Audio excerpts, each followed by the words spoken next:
Hello, mystery seekers, and welcome to the Mystery Served. As you know, on this channel we have often referred to books.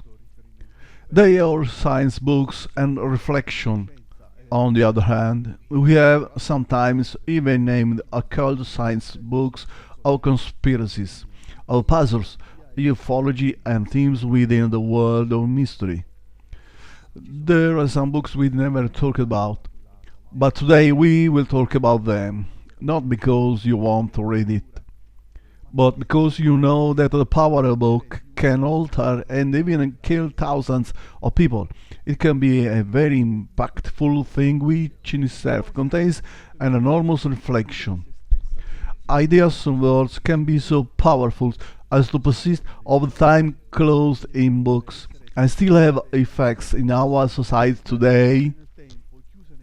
There are books that only when they are open cause death, and it's not an exaggeration.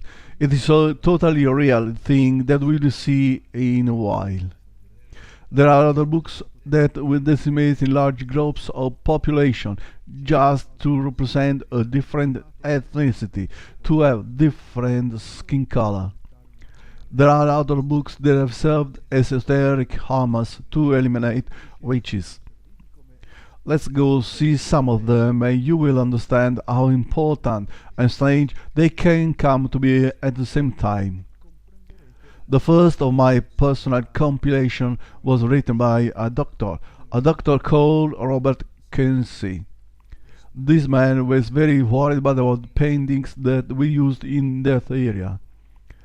Even for more than a century, dyes containing arsenic were used, but since no one noticed, what this doctor did was collect some samples. Several strips of tapestry that contained arsenic from some wall and elaborated two books with pieces of tapestries impregnated with poison. What happens?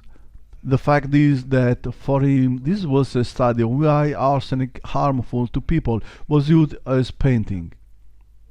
Over time these books were banned because only to be opened and turning the pages they caused a very painful death from arsenic intoxication.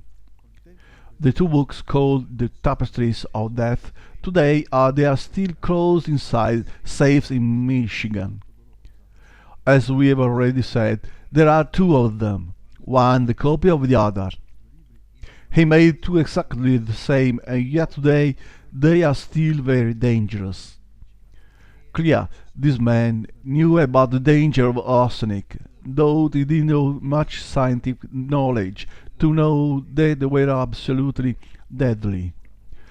It is not known if, thanks to these books, the use of arsenic in tapestries was discontinued during that time, but today we know that it has decreased a lot. Now we will talk about the second and third most dangerous books that exist. The first is called The Sorrow of Young Weather. It was written by John Wolfgang Goethe, published in 1774. This book is also very dangerous because in itself it contains such a high pessimistic power, so high which led to many people committing suicide by reading it alone. Its charm was so great, it caused so many suicides that this book was forbidden, but later another came out very similar, but still a lot, but much powerful. It was called Euthanasia, the Aesthetic of Suicide, written by James Harden Kickley. It was very similar to Young Weather Pain, but with a lot of suicide techniques, very elaborate. Many people fell into reading this book and later committed suicide. Just like the author himself, who decided to implement one of the techniques described in his free trial to commit suicide with a little injection of morphine. Clear. Here we have two books that, obviously, in themselves, they are not dangerous if you have a totally critical and objective mind. But we know there are people who can be influenced, and if a book written with this power of attraction, with these ideas, with this mind that encourages people to commit suicide, it is possible that it will happen. It just happens. However, there are still many people who can be influenced, and these books can be dangerous. Always when you don't have that critical mind we talked about.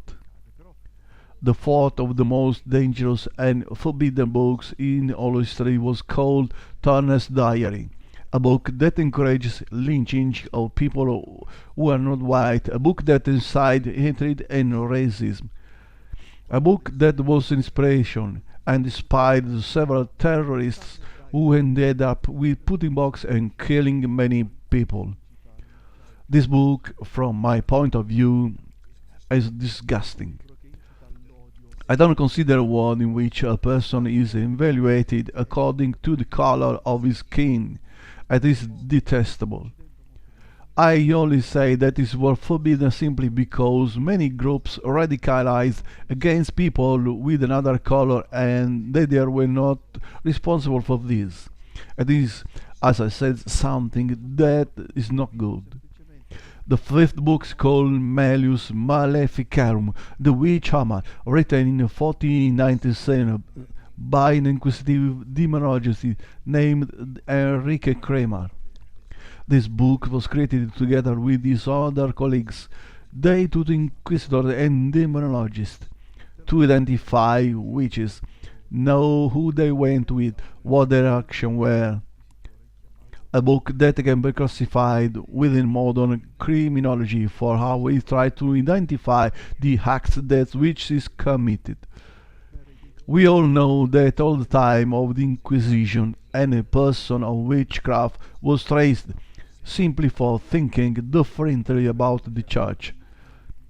Finally, in this book, aside from knowing how to find witches in a wizard, killing method are also described torture and above all the generated terror in people who had the misfortune to live in that era.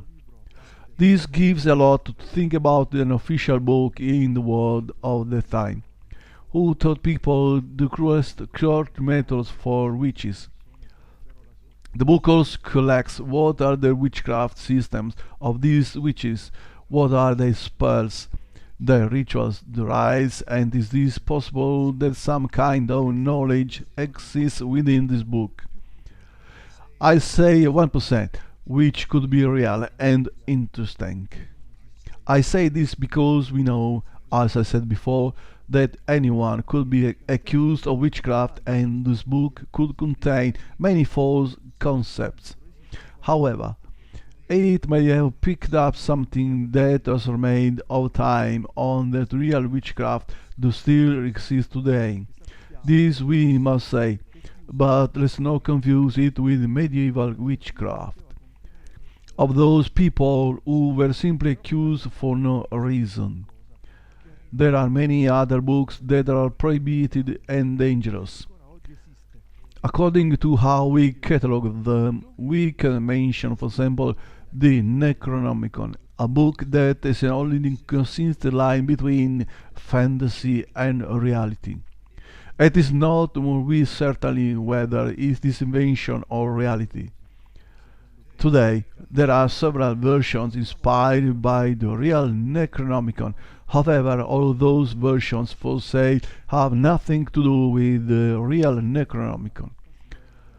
I suspect Howard Phillips Lovecraft, in all his series, he hid clues about a real Necronomicon and various real fragments about this book of which, according to what is said, a few lines could eventually lead the planet together with the history of the human being, because if you decline, it would open a series of breaches through which interdimensional beings could enter.